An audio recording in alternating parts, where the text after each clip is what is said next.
Olá, turma. Aqui quem fala é a professora Érica. Eu espero que vocês estejam bem, se cuidando, tá? Nossa aula de história hoje vai dar continuidade à época de Napoleão, tá?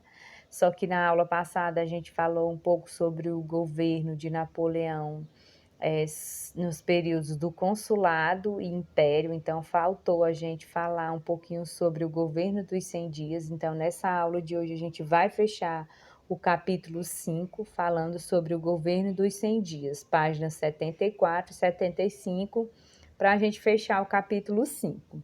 Então, em março de 1815, Napoleão fugiu da ilha de Elba, tá? E regressou à França. As tropas que foram enviadas para prendê-lo acabaram unindo-se a ele, e a população francesa, insatisfeita com o absolutismo do rei Luís VIII, tá?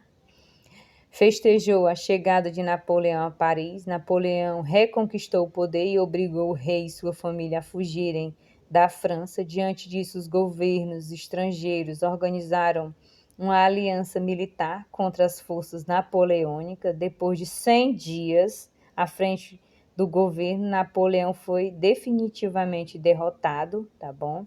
Na Batalha de Waterloo, em junho de 1815, tá? Isso aconteceu. No mesmo ano, Luís VIII voltou ao trono francês. Napoleão ele foi preso pelos ingleses e exilado na ilha de Santa Helena, no Atlântico Sul, onde permaneceu até morrer em 1821.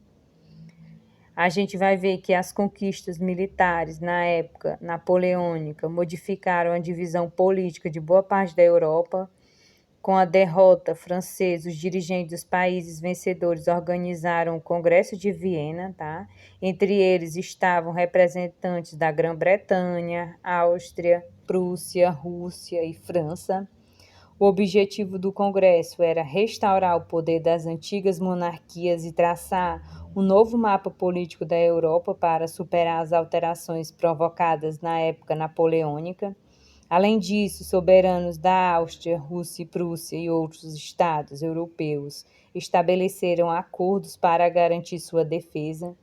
Nestes acordos, tá? Declaravam ter direito a intervir em qualquer país cujo governo fosse ameaçado por movimentos revolucionários e nacionalistas.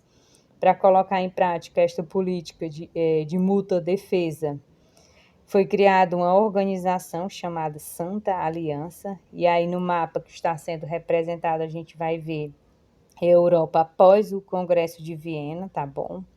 E aqui a gente vai falar um pouquinho sobre a figura de Napoleão. Então, até hoje, as histórias sobre Napoleão geram debates. Para alguns, ele fortaleceu, de certo modo, os ideais revolucionários e republicanos e contribuiu para libertar os europeus das monarquias absolutistas, mas para outros, ele não passou de um general sedento de poder que mergulhou o país em guerras e foi responsável por milhares de mortes.